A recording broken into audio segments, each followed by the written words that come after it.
वो कहकर गए हैं कि आज सैलरी की आखिरी तारीख है। आज तो लिस्ट बना ही लेती हूँ। राशन की और इतनी भीषण गर्मी में पंखे कूलर काम ही नहीं कर रहे हैं। सोच रही हूँ कि इस साल एक नई एसी ले ही लूं। लेकिन सोचते हुए शुभ्रा अचानक ही उसे सुबह हुए प्रवीण के साथ बहस का ख्याल आता है।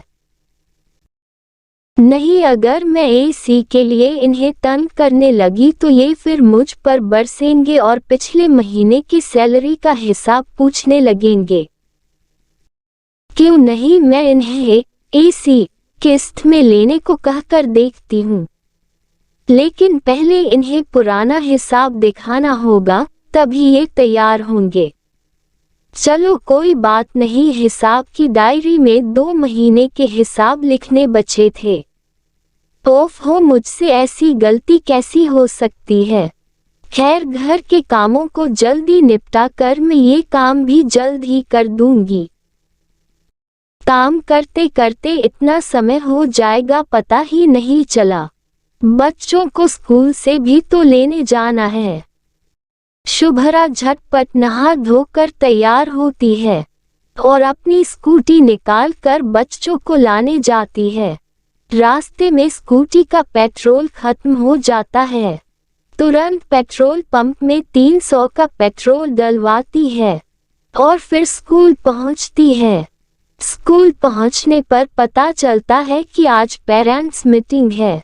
बच्चों की क्लासेस के बाद पेरेंट्स मीटिंग रखी जाती है।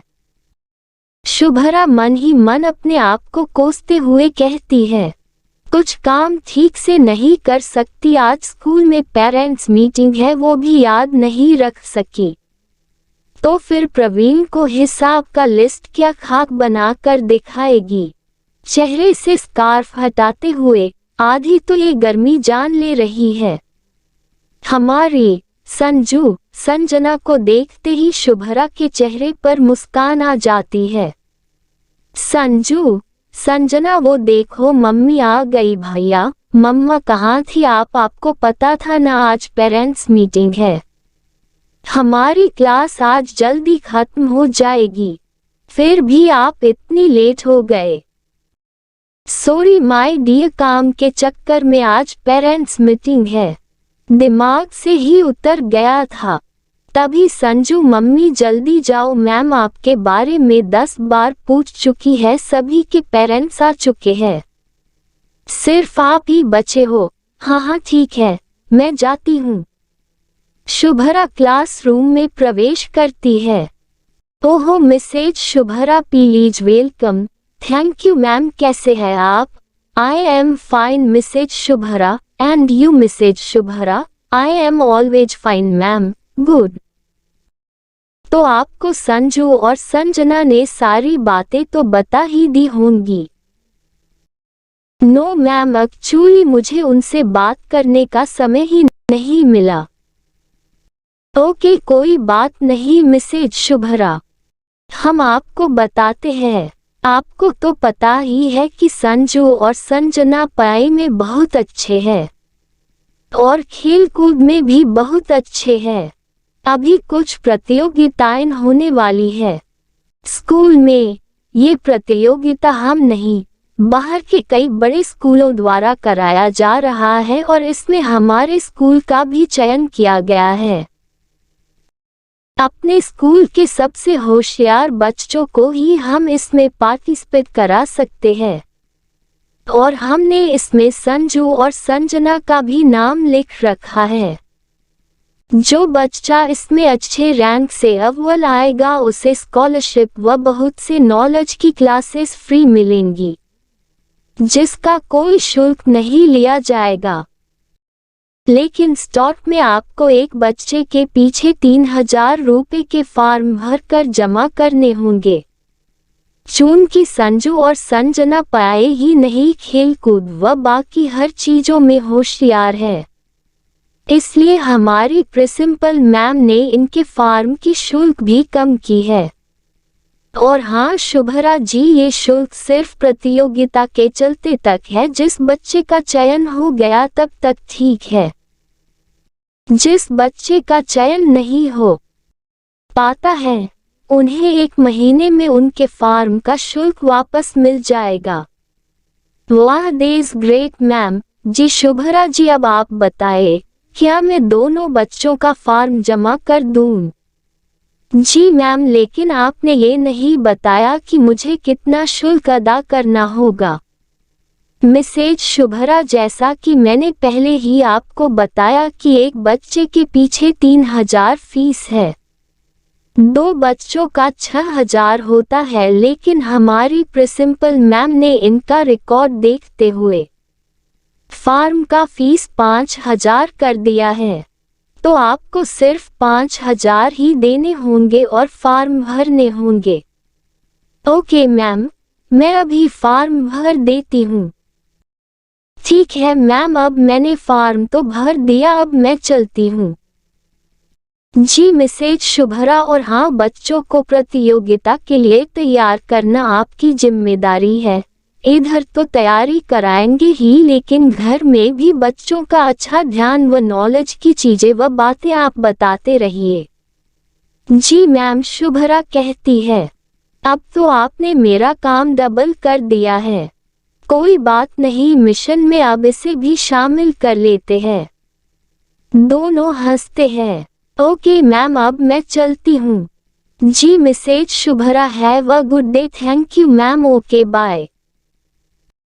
शुभ्रा क्लासरूम से बाहर आती है और बच्चों को लेकर घर आने के लिए बच्चों को अपनी गाड़ी में बैठाती है। तभी संजू कहता है, मम्मा टीचर ने क्या कहा? शुभ्रा कहती है, कुछ नहीं, हमेशा की तरह आप दोनों की तारीफ कर रही थी। और हाँ, अभी कुछ स्कूल में प्रतियोगिताएं होने वाली है, उसके बारे में कुछ कह रही थी और आप दोनों को इसमें पार्टिसिपेट करने को कहा गया है, और उसकी तैयारी मैं कल से ही तुम्हें करवाती हूँ। ओके मम्मा। मम्मा, बहुत गर्मी है, कुछ आइसक्रीम हो जाए। उफ, गर्मी से याद आया, मुझे घर जाकर प्रवीण को हिसाब का लिस्ट भी तो बनाकर दिखाना है। तभी रास्ते पर एक आइसक्रीम पार्लर दिखा। वहां से शुभ्रा ने 2 डिब्बा फैमिली पैक का लिया और बच्चों को घर में खाने को कहा।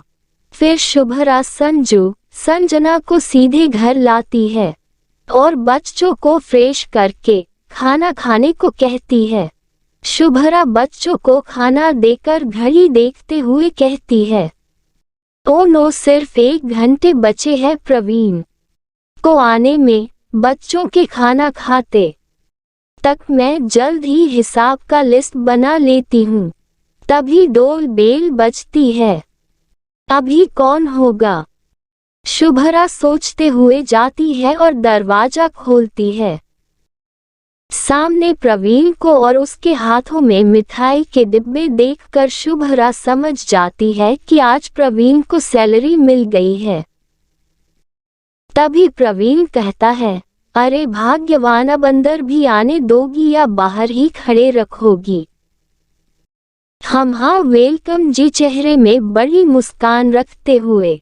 ये मिठाई के डिब्बे 1 नहीं 2, क्या बात है?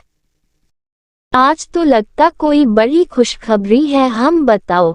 तभी प्रवीण कहता है, हाँ अभी बताता हूँ, रुको, फोन लगाकर पूछने दो जरा कहाँ पहुँचे हैं वो अभी तक।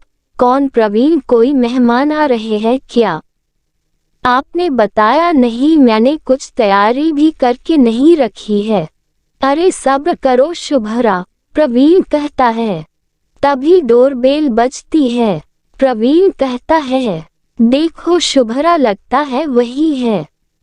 जी मैं देखती हूँ। शुभ्रा दरवाजा खोलती है और 2 मजदूरों के हाथों में न्यू एसी का बॉक्स देखकर ओह प्रवीण कहकर प्रवीण के गले लग जाती है।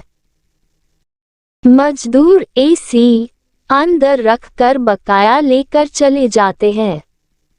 तभी शुभ्रा कह उठती है, ये क्या प्रवीण, अभी आपको सैलरी मिली है और उसमें शुरुआत में ही इतना बड़ा खर्च, पूरा महीना बचा है अभी। फिक्र मत करो शुभ्रा, कंपनी में मुनाफा होने के कारण सर ने सबको बोनस दिया है। मैंने सोचा कब से तुम मुझे नई एसी के बारे में कह रही थी, और उमस भरी गर्मी ने भी मुझे ये एहसास कराया कि घर में सबको इतनी गर्मी में परेशानी हो रही होगी, और तुम्हारे हिसाब का भी तो कुछ बजट बचा होगा, है ना शुभ्रा? हाँ, लोग घर और बच्चों के कामों में इतने बिजी हो गए कि हिसाब का आखिरी पन्ना तो बच ही गया, और लगता है शायद वो आखिरी पन्ना हर गृहिणी का बच जाता होगा। तभी प्रवीण, तुम और तुम्हारे हिसाब का आखिरी पन्ना पता नहीं कब पूरा होगा, दोनों कहते हुए हंसते हैं। तभी संजू और संजना दौड़कर अपने पापा के गले लग जाते हैं।